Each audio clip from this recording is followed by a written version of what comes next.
Welcome back to Asian Entrepreneur Podcast. This is Rani Hari, your host. If you are new here, welcome, welcome. This is the place where spirituality, power of play, entrepreneurship, and tech intersect each other. In today's episode, I'm having a chat with Stephanie Kroll. She is my coach from the Dharma Coaching Institute, as well as a spiritual life coach herself, specializing on inner child. And this is a very interesting topic because we keep hearing about inner child connecting with our connecting with our past, connecting with how were we when we were children before we got conditioned, before we grow up to be an adult that we are today, and how we relate this with entrepreneurship really. How can someone who has their own business or wondering about starting their own business, how can they benefit from discovering their own inner child? And what would be the consequences if someone doesn't explore or reconnect or even make peace with their own inner child? So, without further ado, I present you my conversation with Steph. Well, Steph, thank you very much for being here in my podcast, Asian Fempreneur, today. Thank you so much, Ronnie. It's an honor to be here. I'm excited for our conversation today. Yeah, awesome. And the first question, actually, I usually ask this at the end, but I want to ask this to you in the beginning. How does your aligned self feels like? Mm. How do I feel when I'm aligned? My aligned self. I think it's just when I'm in the energy of giving and it just fills me up so much. Like for example, I there was a refugee family outside at this intersection, and I just had um, like an unfinished box that had like a hard boiled egg in there and some bread, some grapes and apples, and there was a little girl, a part of the family. So I was like, even though this isn't money, like it's something that I'm going to throw away anyways. Like, why not just give it to somebody in need? And when the dad came up and grabbed it from me, he was just so grateful. And just after that experience, I was just so lit up, and I felt like, this is exactly what we as human beings should be doing, is just giving back to people in a way that feels really good to us. So I guess that would be how my most aligned self feels, is just really feeding into all of the good feelings when you help someone that needs, a lending hand, or just something that you can help provide for them. Hmm. When you say that, I have this image of basically having this universal human experience and meeting another person there while sharing that, while being in the this high vibration of energy, if that makes sense. Yeah, absolutely. Kind of just like giving your high vibes out to the people around you. Mm-hmm. Love it. Right. So with that, I wonder in regards to you're a coach and you're also a solopreneur. How does that play in regards to your whole life, or rather your life right now as an entrepreneur? That experience of being an aligned self. hmm I think it just, for as long as I can remember, ever since I was a kid, like I wanted to be a vet and I wanted to be a teacher. And recently, like I've really been like wanting to volunteer at an animal shelter. I used to volunteer at before the pandemic. And just that alone, just being able to help, like I said, help people in need, or just help guide them is probably what is like feeling the most aligned in my business right now as a coach. Um, I help people find purpose, find their soul's purpose. I help them feel like what they're doing in the world feels the most aligned for them. And it's connected with their excitement and their passion and their love and joy.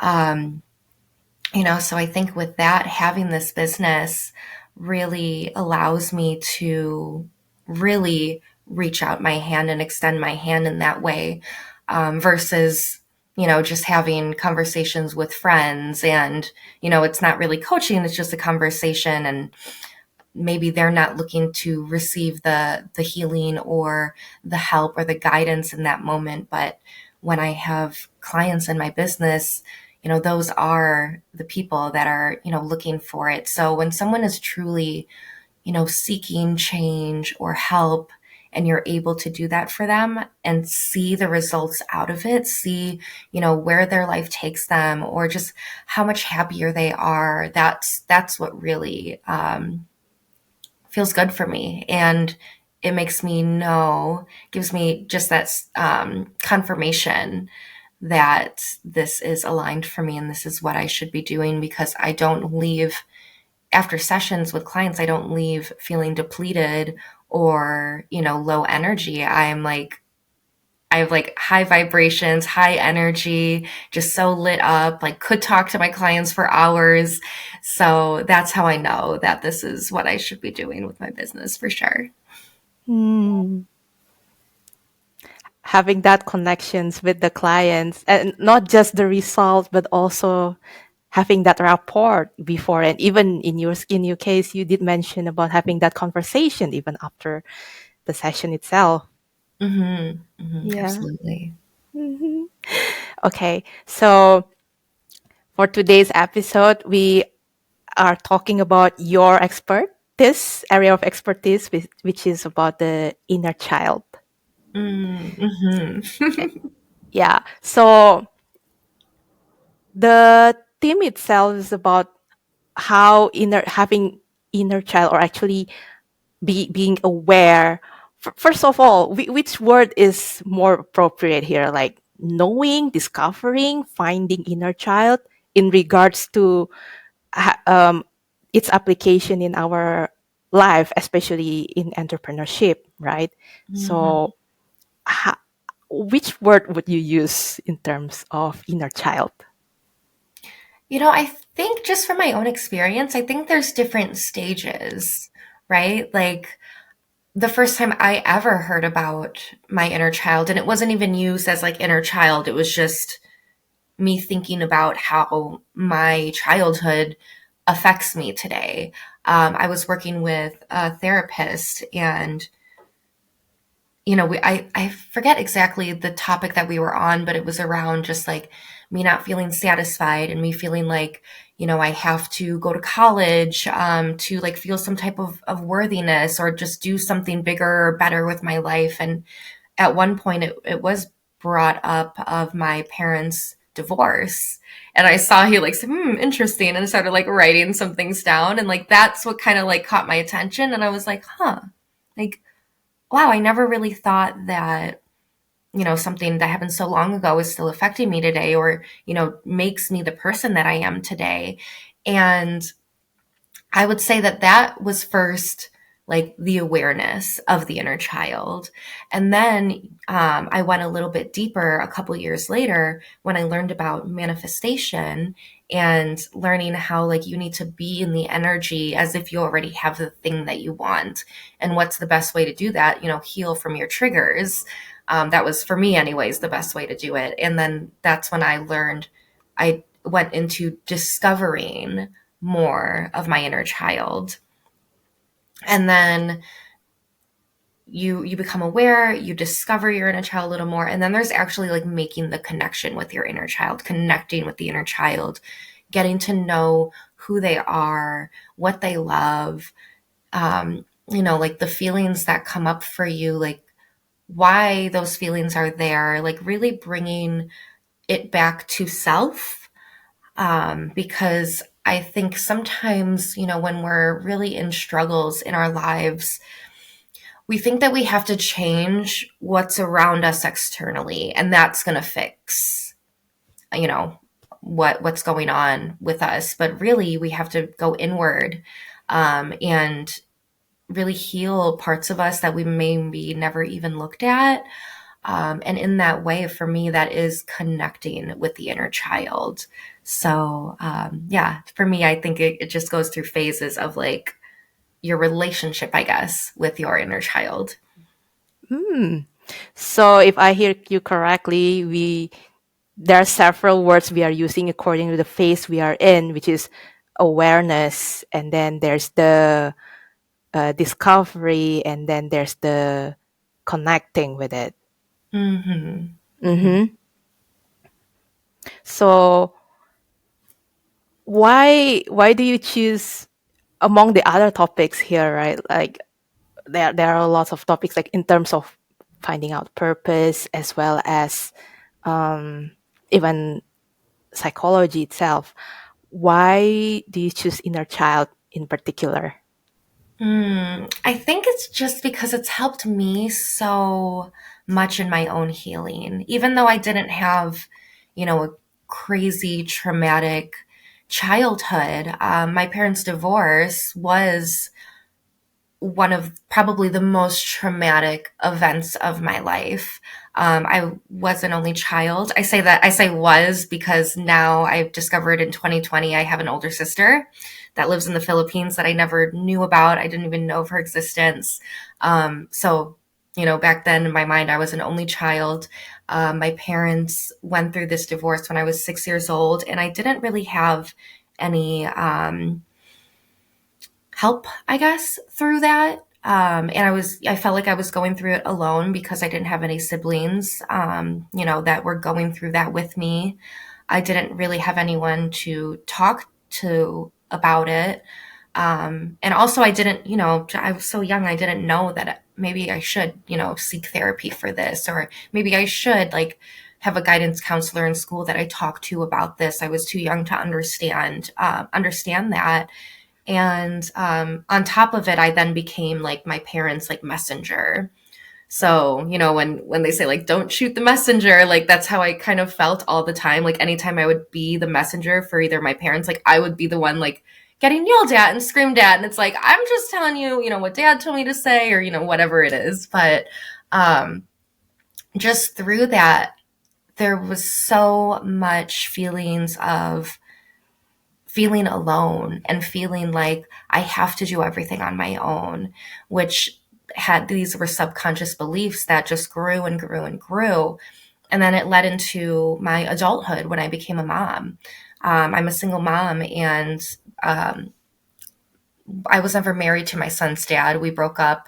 I left him when my son was about 6 months, which is really interesting. I haven't really thought about this recently, but I remember wanting to stay together because I was like, I grew up in a divorced family. I would never want my child to go through that.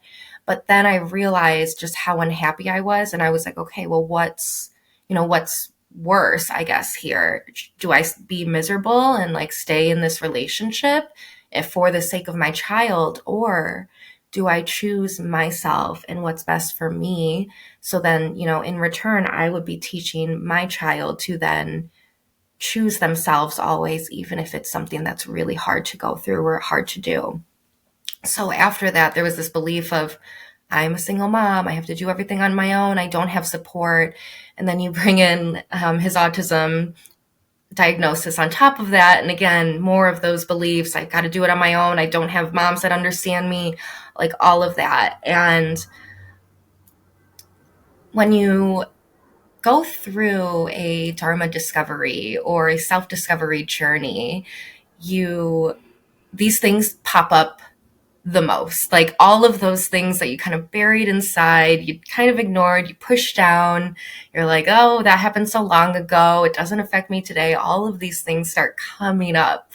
And I just kept returning back to inner child work. It just kept calling to me. There's like, oh, let's work on your money relationship, or you can work on like how to attract, the most loving relationship. But I just kept going back to the inner child because I felt like there was so much there. There was so much to unpack of learning how to support my inner child, how to heal her, and how to really love her. So then in that way, I have a filled up cup, and then I can turn around and give my love and support, to others around me, which again aligns with what makes me feel the most aligned. So that's why I chose and keep returning back to inner child work for sure. Wow. That is such a powerful share, Steph. I mean, we've talked about this before this session, but there are some information that this is my first time hearing as well. So Mhm. thank you for sharing that. Absolutely. Okay. There's something that you said earlier that I kind of want to touch upon as well. So in regards to inner child work, and you said you keep coming back to the inner child work. Is it you keep like this is you the one that you really would love or like at, still talking about, or is it are you referring to the part that in general in our life in inner child work is a continuous and not just okay, I've discovered, I've accept my child inner child, and that's it, the work is done. That's such a good question. Thank you, Ronnie. It's definitely a continual journey, just like Mhm. any healing journey. It's not like you get to the finish line and you're good for the rest of your life. It's kind of just consistently something to return back to work on. And the reason that I say like, oh, I keep going back to it, one for myself, like we just talked about how it's not linear. It's not something that you just find and then you're done. It's returning back to it just like you would a plant, right? You don't water it once and see that it's beautifully bloomed and then leave it for the rest of its life. It would die and wilt out. And I feel like in anything, like a pet, just anything that has life to it needs to be tended and needs to be cared for and nurtured. And also, to why I keep returning back to inner child in discussion with people is because I just see so many, um, so many opportunities where people can tap into their inner child just with the stuff that's going on in their everyday. You don't think that it's connected to to what's happened in your past, or you don't think it's connected to any type of healing. But I feel like it all stems down from that. And once you feel like you are able to nurture and love your inner child, then you notice that the things before you did inner child work maybe don't bother you as much, or you've seen a different side to it. You've gained more insight through it.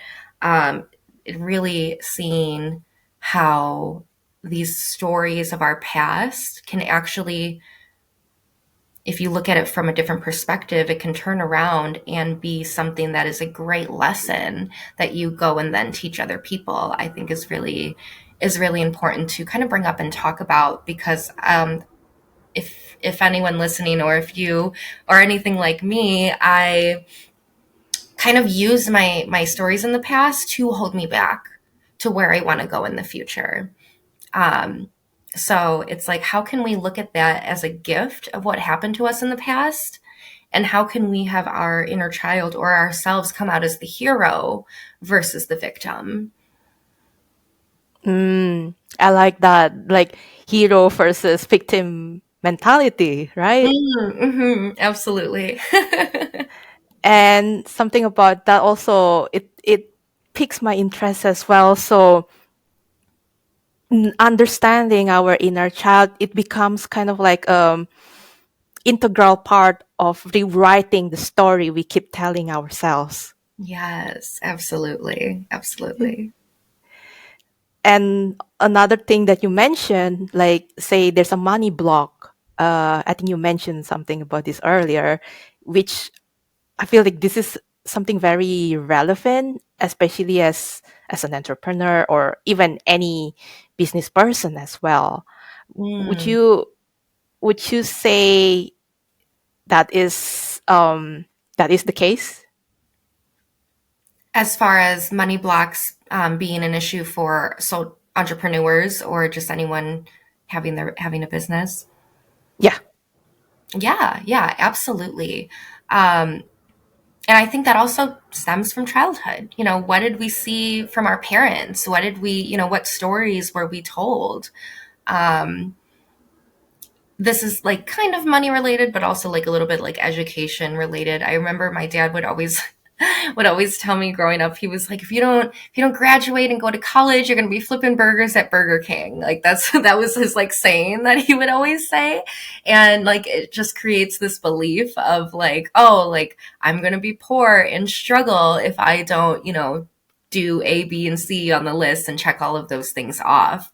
I definitely came from um, parents with money blocks, with stories that of scarcity that held them back. My mom came here from the Philippines, so I'm first generation Filipino American, and my dad just grew up. He grew up in a suburb near me, actually, where I currently live in the suburbs of Chicago.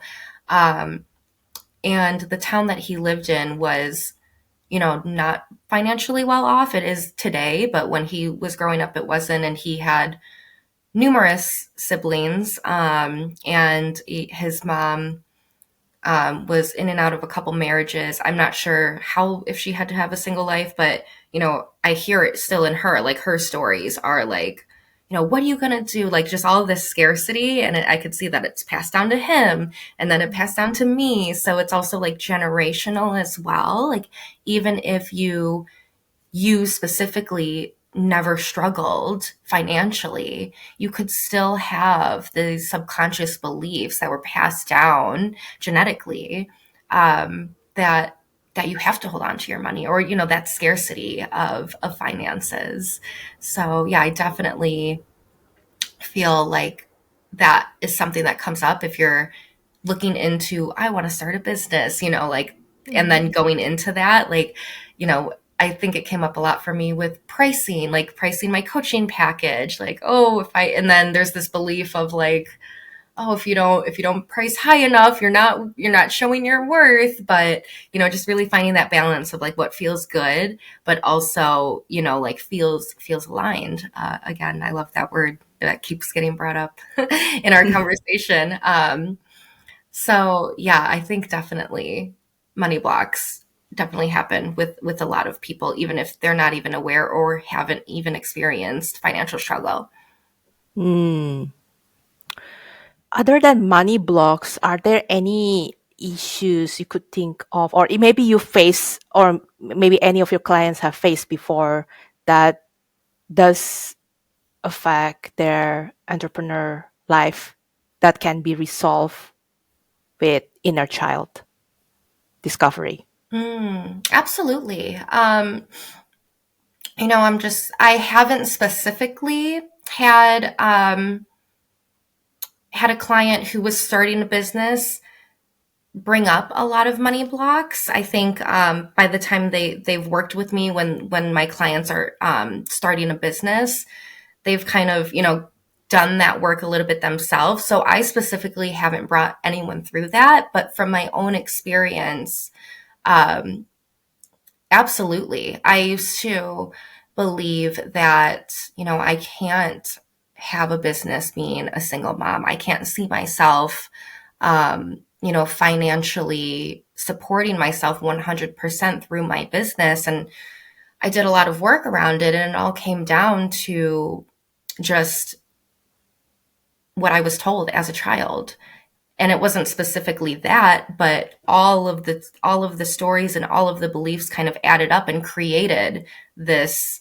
As a single mom, I can't have this business and be able to support my son. Yet here I am today in, my own apartment that I pay for by myself with my son. He has his own room here. I also have 3 cats, so that's a financial thing too. And I'm doing it. And one, I think it takes, your mind needs that like logical proof that it can be possible. If you've never done it before, it's going to be hard to like see yourself doing that maybe. But also too, just like finding out like once I have a lack of security, which is like really big for me, I start having conversations with my inner child. I start like really finding out like, okay, what's the real problem here? Because for me, it never really truly meant about money. It all came back down to my worth in myself. That's a piece of nugget there. Yeah. Yeah, it's that was the download just now. it's all not about the money, but it's our self-worth. Yeah, because when you think about it, money is just energy, right? It's all the same thing, yet every single person in the world has some different story around it when it's just all the same thing. So it's like, it's not the beliefs or experiences. It's really about your worth in yourself. And can you see yourself, having whatever that big financial number is? Or can you see yourself having this successful business? And that's what it really comes down to is like, where's that self-worth lacking or maybe needing more support so that you can be like be magnetic to receiving, abundance in wealth and finances and things like that. Wow. And when you say that, it also, I'm referring back to the whole rewriting our stories thing as well. Mm, Like, because of our self-worth, it also determines the kind of stories we are telling ourselves. absolutely. Absolutely. Yeah. And I love when I started looking into manifestation, I really love the idea of combining healing with neuroplasticity. So it's like we have these stories because they say with neuroplasticity, the science is if you do something, I think it's like 63 times in a row, it becomes an automatic habit. And that's also the same with the stories that we tell ourselves or just the memories that we keep thinking about that like bring us back to like low self-worth and like low vibrations and things like that. So the way that I started rewriting my stories was creating stories that actually felt good, stories where I was supported as a child, and putting myself in a meditative state. Because when you're in theta brainwaves, your subconscious doesn't know the difference between what's real and what's imagined. So when you can continue to give yourself that healing by giving yourself the stories that actually feel good for you, that you can feel support and love out of, that was the most powerful thing for me to truly rewrite those stories. So making sure that our brain in delta brain waves, is that what you're saying? Theta brainwaves. So it's Theta like brain wave. brainwaves like right before you're about to fall asleep kind of thing. So before we fall asleep, catch that and then like fill in the program and then Yeah. fall asleep. Oh, I mean, if we have that kind of program, that would be really nice, isn't it? Like detect the brainwave and then okay, that's theta. Here's the program, and then okay, you Mhm. can sleep. Oh my gosh. I love the way your techie brain thinks, Riley. Okay, so we've talked mostly about pretty much what an inner child is, and then well, when it comes to whole entrepreneurship thing, money block, self worth, that's uh, things that we can relate to. But what if, say, if we never discover, we're never aware, or if we never even make peace with our inner child? How would that look like for that Mm. person's future? Hmm. Hmm. Um, I see a lot of people fall into addictions, kind of just numbing themselves out. Maybe it's with substance or alcohol abuse. Maybe it's just like, with video games, something that doesn't seem as, poisoning for your body. Maybe it's just literally changing the like completely avoiding your emotions altogether, changing the subject, not wanting to be around it. But I see mostly it's numbing. It's like numbing out the pain, the stuff that doesn't feel good. And in my eyes, like how I picture it in my mind, it's like literally like I picture like my 6-year old self. And I think I always go back to my 6-year old self because of my parents' divorce. But I just picture like her just in this like dark room. And like if you decide to just ignore it, not have any connection with your inner child, she just continues to stay in that dark room, ignored, shut out, crying, maybe, like whatever the emotions are for her in that moment. And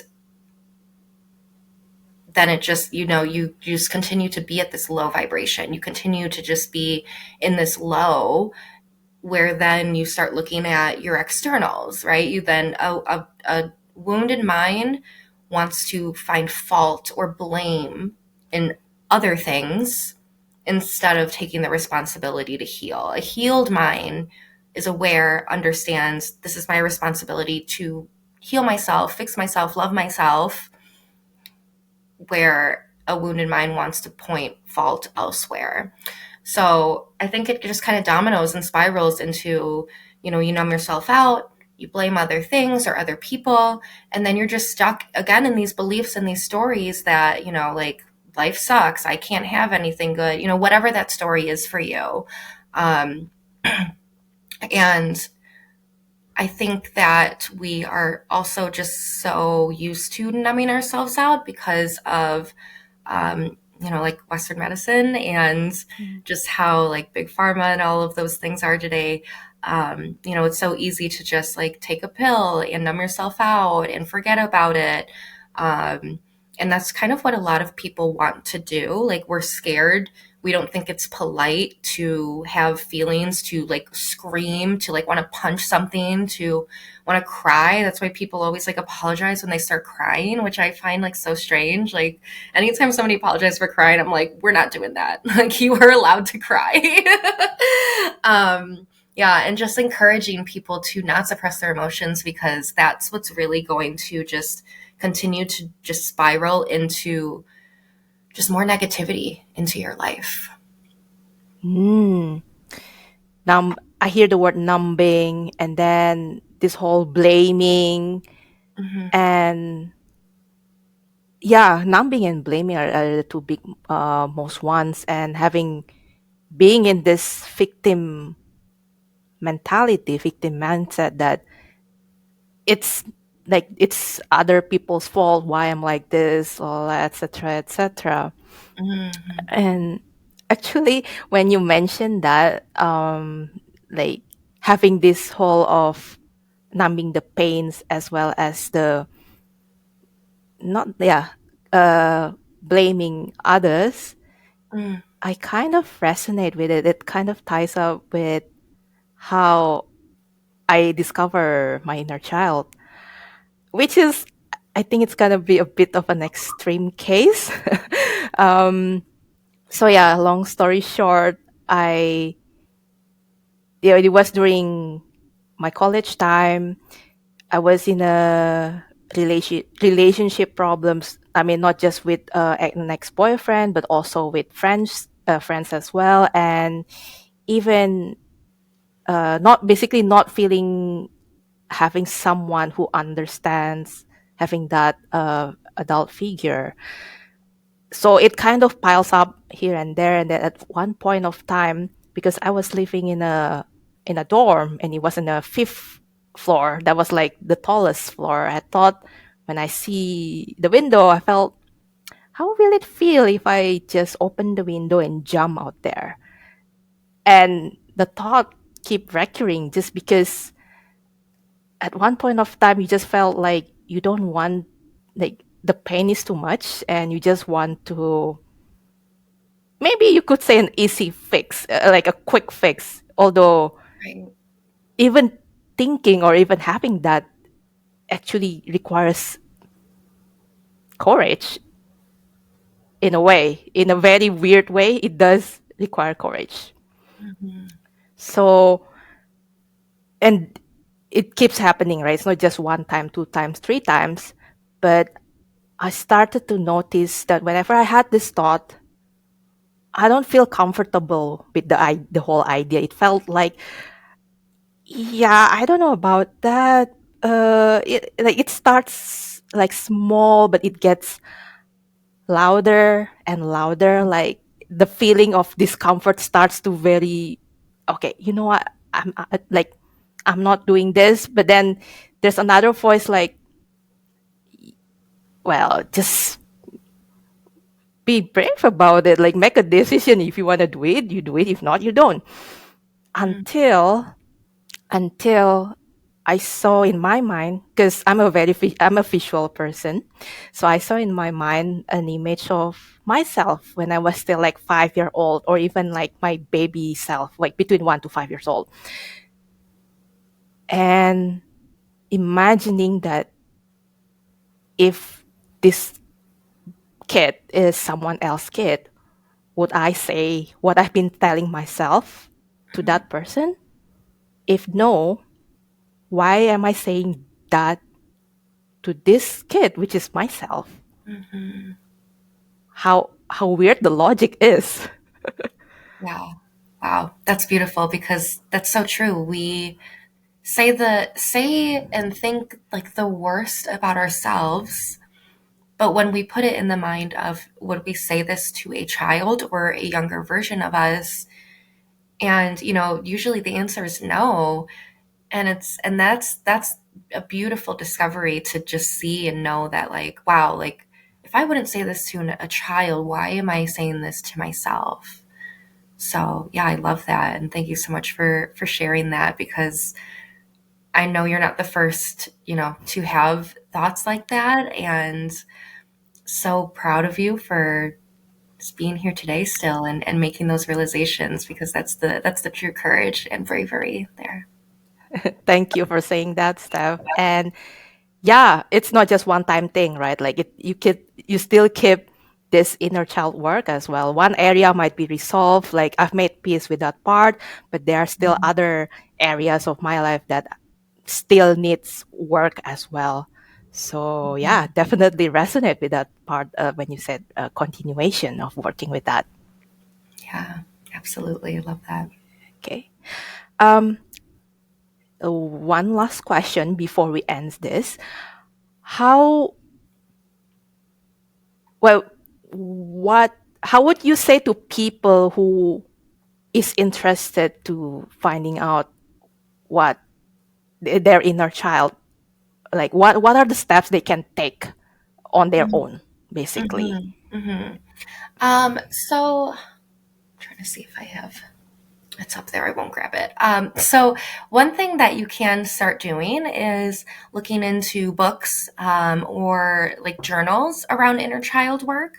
There is a great book called The Recovery of the Inner Child, and that has a lot of activities and like art prompts that you can do to really it's a great slow introduction. If you've like never done any kind of inner child work, I feel like that book is really great, because it gives you like a slow introduction of, okay, let's just start with like what they look like at first, and then there's maybe another one about um, what they love, like really just like taking those baby steps into getting to know, or remember again who you were as a kid, because I feel that children are the most authentic beings in this world. And why not connect back to that? Why not remember what you loved when you were the most authentic, when you didn't care what other people thought, or you didn't have these beliefs that you're not good enough or whatever it is, or that you're too much. That was a big one for me, being too much.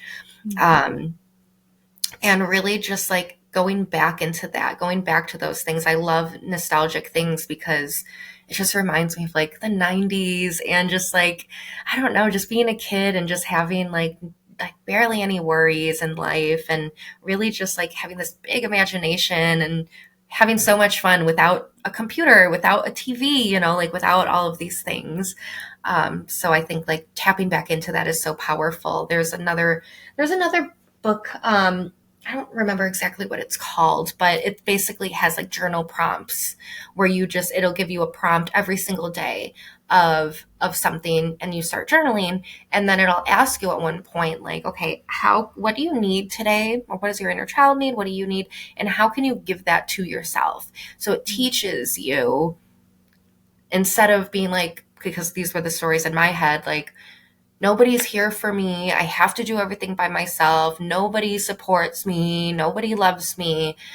But then you can turn around and be like, wait, I can love myself better than anyone can, or I can support myself better than anyone can. So it's learning how to give that to yourself without having this idea that you can't have those things unless somebody else gives them to you. So that would be my first suggestion. Another thing too, if people are like super overwhelmed or had like a really traumatic childhood or experience, is I suggest working with like either a psychotherapist or just somebody in that profession as well, because you can work with a therapist, but I would also suggest like doing other things outside of therapy too. But anytime that you do feel overwhelmed, always connect back to relationships, like to the people in your life, because that's what's going to ease the overwhelm when you start diving into this work, if it's something that feels really uncomfortable. And I believe that healing all connects with relationships. It all stems down to relationships. First, the relationship with yourself, and then the relationship with the people around you. So those would be my suggestions. I do have a couple like people on Instagram, Ronnie, if you want to add them into the show notes. I don't know all of their names on the top of my head right now, but Mhm. I know one of them is like Matthias J. Barker. He's really good with going through traumas of your childhood, even if you don't remember the traumas, because it's not even about the memories. It's about what you didn't get out of it. What you didn't get out of not The discovering inner out child. of the experience. So say there's an experience that happened to you and you don't even remember it as an adult today. Some people get so stuck in well, I can't remember the experience, so I can't heal from this. When really we need to turn it around. And this is from Matthias J. Barker. He's a psychotherapist. He says that we need to turn that around and remember, and not remember the memory per se, but what you didn't get. Maybe it was support, maybe it was love, right? So even something super small, like say in high school you didn't do well on a test, and you're kind of like beating yourself up, and and a parent comes in and they're like, well, Stephanie, if you would have studied and if you would have took this seriously, then you would have done better. And maybe as an adult, you're like, no big deal. Like I didn't pass the test. It doesn't affect me today. But, in just that moment, like, what did I need? I needed support. I needed empowerment. I needed, somebody to not blame me, because then that's parent projecting their own shit on their child. Like, they maybe didn't do good enough in their life, so they want their child to do better than them. So when their child doesn't do better than them, it's like a trigger in themselves, and it's again all these spirals and all these things domino, and it's really identifying what did I need that I didn't get, and then turning it around and how can I give this to myself today. That sounds really beautiful, Steph. Thank you very much. And yes, we'll definitely link it all in the show notes, the Instagram as well as the books. And yeah, lastly, where can the listeners or the audience can find you online? So I mostly am on Instagram. My handle is I am Stephanie Kroll. I am a little bit on TikTok as well, but not so much. But I know some people like TikTok over Instagram, but my TikTok will connect you to my Instagram anyways if you go to my page. But my handle on TikTok is ScrollXO, so it's SKROLLXO. And yeah, in my Instagram, I have my website. I have a couple podcast. I was on a couple of podcasts, so I have those linked as well. And yeah, any way to connect with me also is on there too. Even if you just send me like a DM, like I'm super personal, we can have a conversation about inner child or just, soul purpose in general or healing. Yeah, I'd love to have the conversation with anyone willing or anyone that has questions. And yeah, thank you so much for having me today, Ronnie. I loved this. You're welcome, Steph. It has been a very fruitful and interesting discussion on inner child, as well as in regards to entrepreneurship as well. So Hmm, thank you, Steph. thank you.